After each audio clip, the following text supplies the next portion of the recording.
Hello and welcome to this, the final Raw review on Wrestling with Regret. You heard me.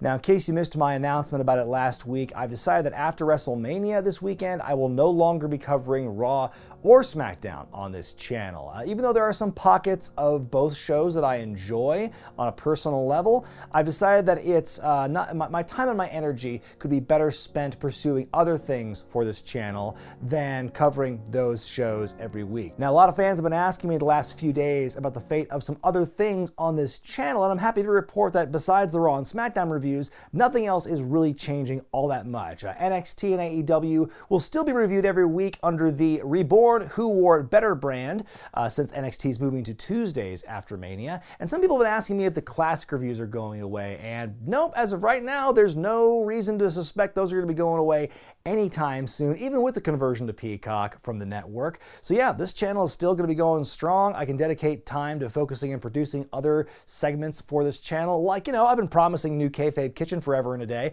so those will be happening, as well as some Patreon content as well. So yeah, it's been certainly a ride reviewing Raw and SmackDown every week, but I've decided now's the time to divert my time into other aspects about this channel. So this is the final Raw review, but it's only the beginning of WrestleMania Week 2021, The Grind.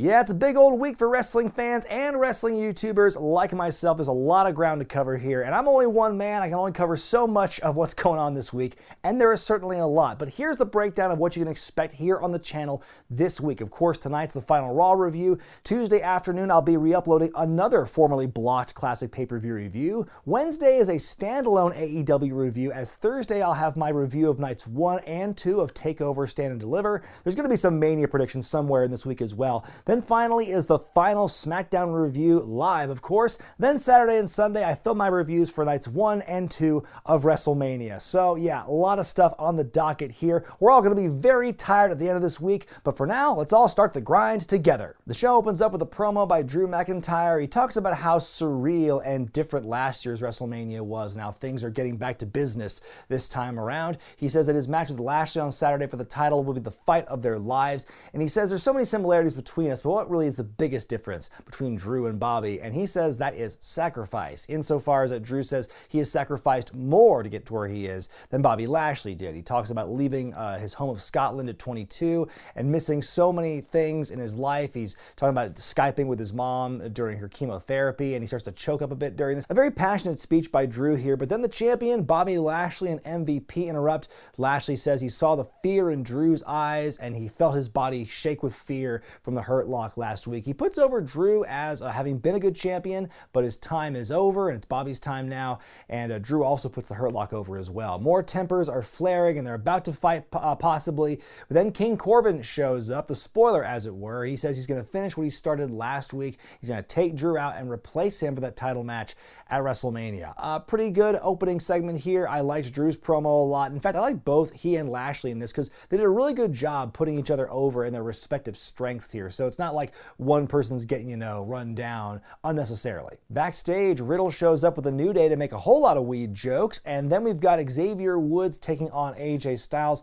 It's a rematch from last week ending in a DQ. This match was different, had a different outcome, but it wasn't all that much better. Very soon in the match, AJ is the calf crusher on Xavier. Kofi's got a microphone. He calls out Amos, just throws the mic at him, and he chases him around for a bit, and that distraction allows Xavier to win against AJ with the surprise roll-up. Wow, haven't seen that finish a million times in the last several months. Surprise roll-up. Man, they call it a surprise for a reason, don't they?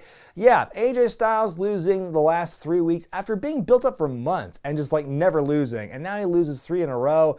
I mean, the payoff better be him and Amos winning the tag belts, because that's kind of a lame trade-off to all the time he spent just not losing for a long time. Bad Bunny and Damien Priest roll up in a fancy Bugatti sports car, foreshadowing. Then it's time for Braun Strowman cutting a promo in the steel cage. He says that Shane McMahon does not know what he's gotten himself into at WrestleMania, and says he will beat up Shane not just for himself, but for everyone on the planet who's been called stupid or told they wouldn't amount to anything. And he says, at the end of the match, they're not going to play Here Comes the Money. they're going to play Here Comes the Body Bag when they carry your corpse out of the ring and you get these hands. This is a damn good promo by Strowman here. I thought it was one of the better ones he's ever cut. But then old Shane O'Mac shows up and says he's a McMahon and will outwit Braun in that cage match, and says the next morning Braun will look at himself in the mirror and go, damn, I am stupid. And then Elias and Jackson Ryker come out to have a handicap match with Braun. It's 2-on-1. There's no tags or anything. And they beat up Braun for a little bit, but he's just too strong. He overpowers them and scares off Shane, who tries to kind of like slowly creep to the ring. A couple of power slams later, Strowman wins handily. I thought that this was actually one of the more enjoyable parts of the build we've seen for this matchup. At least we didn't see any shitty like Photoshop report cards, and we were spared the idiotic choo-choo sound for at least 1 week. The Miz and Morrison are seen backstage carrying cans of paint. They say they are artistes and it's time to make some art. They go over to Bad Bunny's Bugatti and proceed to deface it with some red paint, drawing like hey, hey, hop, hop and the Bad Bunny logo and writing their names on it and stuff. I love this line from Miz where he says, John, there is a scratch on this car and this is matching paint. Just his, again, I said it last week, I'll say it again. God bless Miz and Morrison because they have the panache to really carry this feud, in my opinion. After the break, Bad Bunny comes in to survey the damage. He gets jumped from behind by Miz and Morrison. They say, welcome to WWE, and they scamper off after the officials show up to break it up. And we'll hear more from Bunny and Priest later. Can they coexist? The phrase that's been asked thousands of times on programming over the years, most recently here with Rhea Ripley and Asuka as they team up to take on Nia Jax and Shayna Baszler in a non-title match. And folks, the story here is they cannot coexist. Not at all. There's some reluctant tags and everything. And then finally, after Rhea gets her leg worked on for a while, she tags in Asuka, or Asuka tags herself in, I should say, and the big hot tag, but then Rhea betrays her own partner. She beats her up and everything, throws her back into the ring, and Shayna hits a big old knee to the face to win the match. And that's how the build ends for this match here. I don't like the can they coexist storyline, and I don't care much for when champions lose, but at least in the story they're telling here, to me it makes sense. And it's actually, I think, a good move for Rhea here, because if we finally, for the first time since she's shown up on Raw, we finally get some oomph and we get some kind of like real good confrontation. Like last week with the contract signing and throwing the table in her face was one thing, but this was more direct and I think it was more impactful. And so, yeah, I actually liked this segment more than I thought I would. The can they coexist storyline is really stupid, but at least we're done with it after this one and done. Backstage, Cedric Alexander and Shelton Benjamin confront MVP. They kind of pin him up against the wall and get in his face. And they say that without them, MVP is just a crippled has-been leeching off of Lashley's success. And Cedric says, even if I don't win tonight, I'm still going to try and put a hurting on Lashley. And then they leave, and Lashley then shows up, says, what happened? I'm going to break Cedric's ass in half.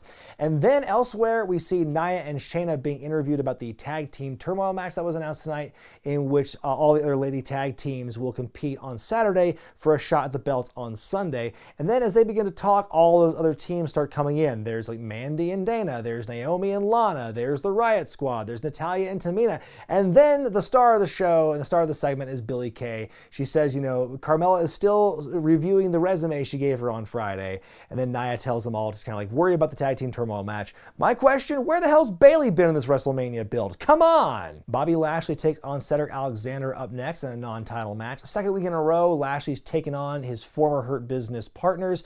Cedric has a good couple of moments here, like there's a well-timed distraction by Shelton that allows Cedric to get a big run with some dives. Doesn't last very long though, because Lashley just beats the hell out of Cedric for like 90% of this thing. Puts him in the Hurt Lock to win, and then afterward puts it on Shelton for good measure. Very good look for Lashley here. He looks very strong. There's been a bit of a fan theory that's been bouncing around since last week when the Hurt Business got split up, where people were thinking, oh, like Shelton and Cedric aren't part of the Hurt Business now, and the rule is the Hurt Business can't interfere. They're barred from ringside, so by technicality, they're going to come in and help Lashley win. I don't know if I believe that theory, especially after what we saw the last couple of weeks, what Lashley did to them. I hate the whole trope of like, people beat each other up and then, they were friends the whole time, especially after the beating that Lashley gave these two guys. It feels very Russo-esque to me, but not the good side of Russo-esque. Needless to say, I don't subscribe to that theory, but I'll believe it when I see it. We get a recap package for the Orton-Fiend rivalry. I'm kind of disappointed that we didn't get like the live TV treatment for like one final salvo for the build in this one. But then we got Bad Bunny and Damien Priest making their way to the ring. Damien says that, the Miz and Morrison are just jealous because Bad Bunny's a Grammy-winning sensation and they're old news.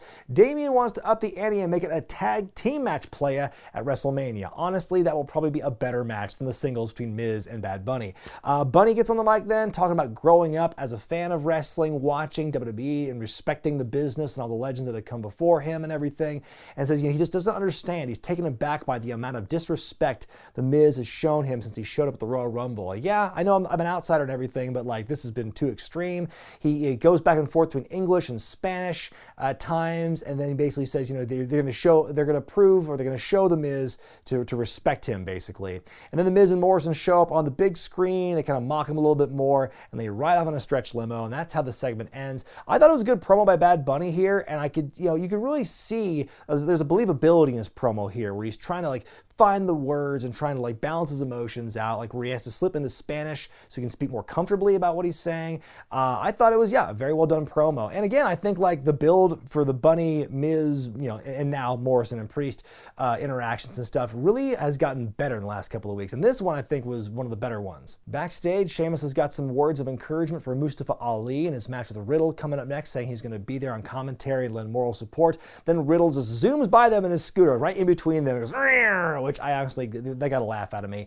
And then we see Riddle in non-title action against Mustafa Ali. This is a very competitive match. Riddle, though, with the ultimate insult, he puts on Sheamus's hat before the break, then he gets taken out for it. In the end, Riddle wins with the bro Derek. He and Sheamus have a bit of a shouting match to end the segment. And yeah, that one I'm looking forward to. That does have the potential to be a match of the night or a show stealer on the show, where there's a lot of great matches on paper, honestly. But that one's really got me excited for the sheer brutality and physicality we're going to see on hand. In your main event, Drew McIntyre takes on his old running buddy, King Corbin from SmackDown. And the whole story with this one is, can King Corbin take out Drew McIntyre and take his spot in the title match at WrestleMania? Like, what do you think is going to happen? That being said, it's a really good match. There's like one small part that scared me here when Drew hits like a Northern Lights suplex on Corbin, almost lands on his head. In the end, MVP, who's doing commentary for the match, hands Corbin his cane, and Corbin goes for an attack, but he hits a Claymore instead, and so Drew wins. Again, was there any doubt? And we've got a stare down with Drew and Lashley to fade to black.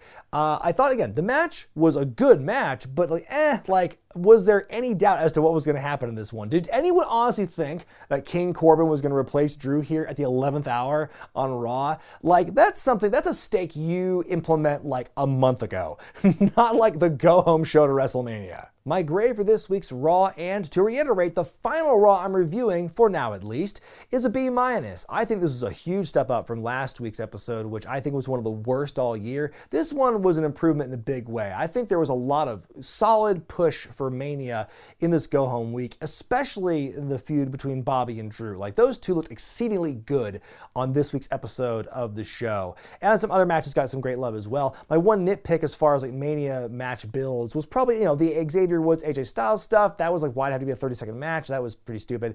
And also just the Orton Fiend, like the fact that it was a package and not like an actual live encounter. Now granted, on the other hand though, like with the pre-produced package, you have more chance to do more like spooky and creepy stuff in post-production. So I guess that works to its advantage, but that's a little nitpick for me. But what did you think of Raw this week? Was it a good go-home show before WrestleMania? Let me know in the comment section below. And yeah, end of an era, the final Raw review here on the channel. I mean, I might come back to this someday in time, but that's nowhere on my radar now. I'm just going to enjoy the next several Mondays and Fridays off after this week, and I'm going to need it after this week, WrestleMania Week 2021, The Grind.